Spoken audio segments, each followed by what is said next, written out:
I just had an argument, not like an argument. I had a conversation with my daughter. Okay, she's 7 years old, and I want to share what happened in this conversation.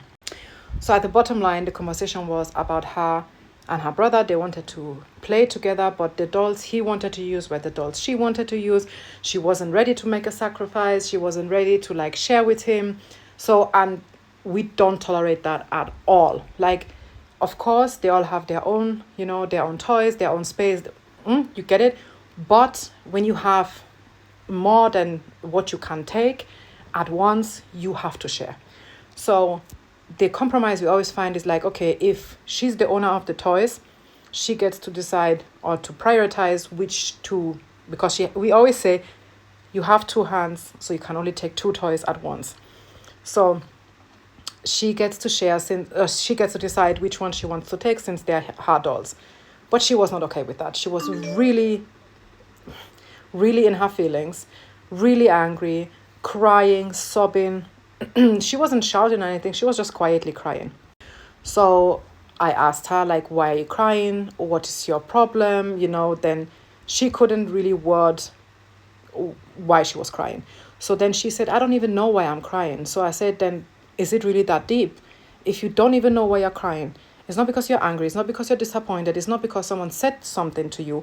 You cannot voice your concern or why you're actually crying. Is it then actually that deep? So she was thinking. So then after a bit, I asked her, like, do you want to be alone? Do you want a hug? Da, da, da, da, da. At first, she did not want a hug. She wanted to be alone. So I went about my business. Then I went back to her room and I was like, are you okay? Do you want me to come in? Da, da, da. So she ended up telling me she wants a hug. So I just carried her up and I was like, then we sat down on her bed. Then I was like, hey, listen, I get that you're really in your feelings and you're really not happy with the result. But at the end of the day, you only have two hands. This is the rule. You can't physically play with more than two dolls. That's impossible. You only have two hands, so you can only use two dolls at the same time. And her logic was she could put down one and then pick up another one, which still leads to the fact that she can only play with two dolls at the same time. But for her, she wanted three dolls in her circle so that she can exchange them, like, after she had finished playing with one. I said, okay, but then you still, at the end of the day, can only play with two dolls, and the one you're dropping, Damien can play with it. But she was still not happy about that. So I was noticing that this conversation wasn't really going anywhere. So I was like, okay, let me give you an example. Sometimes in life, you just have to make sacrifices. You have to sit down and think, what do I want and what does my brother or whoever is in the conversation want, and how can we find a common ground? So then I was like, sometimes maybe I want like a big tattoo that is really expensive. But then if I do that, I cannot buy maybe things that are important. Next month, you're going to go back to school. You need a new backpack, which is going to be very expensive. So I know that this money is coming up. I have to plan this for the next month. So I have to make sacrifices.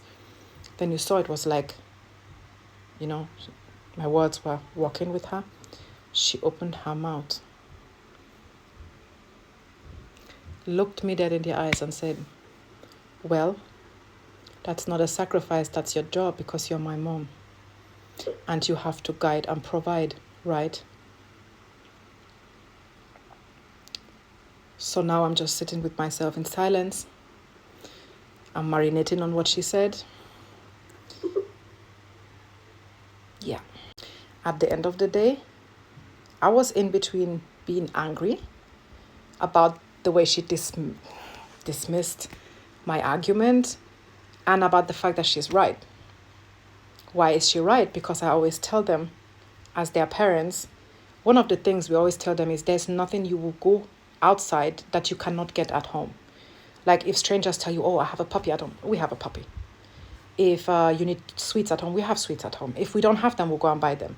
If you want a phone, you have a phone at home. If you want whatever, it's at home. And if we don't have it, we will plan for it.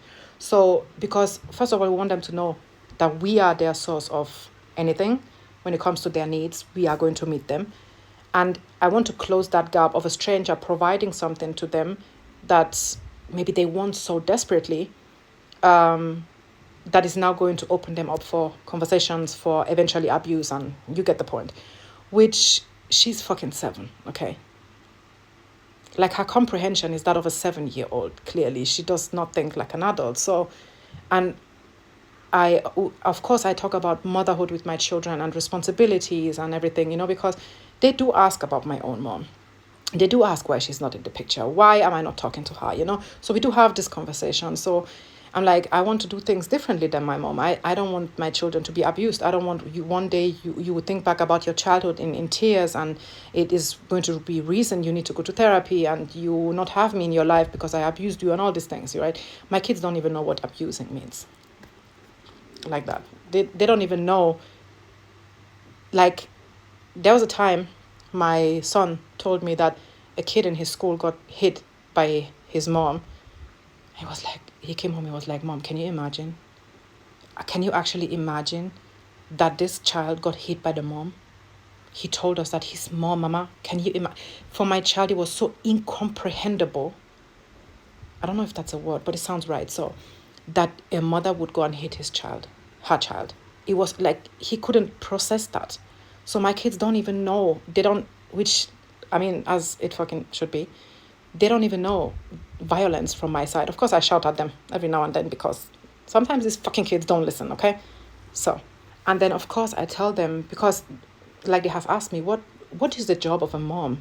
So, and for me, I find it the most easiest way to narrow it down to 3 things: unconditional love, guidance, and provision. Because, I mean, of course, there's emotional stability, availability, and you get those things, but they're 6, 7, and 9. They will not understand emotional availability, right? So, for them to make it easy, it's my job to love you unconditionally. It's my job to guide you through your big feelings. It's my job to provide for you anything you need. So for them, that's what they understand as motherhood, right? So when she looked at me and she said, well, it's not your sacrifice. That's what you're supposed to do.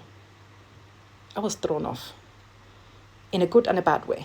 In a good way, because I'm like, yeah, fuck yeah, I'm the one teaching you this, right? Hold me to my standard. Wonderful. But man, the moment she chose to say this, mind you, her nose was still running because she was sobbing. Well, it's not a sacrifice. That's your job. Okay. Too much reality. Way too much. But yet again, that reminded me that words, they don't just go out of your mouth and then they disappear. With time, they penetrate your children's mindset. They are ingrained in their thinking. And they come out at the most random things or the most random situations you could ever imagine. Imagine my daughter being angry and being offended that she has to share her dolls. And then I'm trying to teach her about sacrifice and, and she's telling me that, hey, that's not your fucking sacrifice. You wanted me.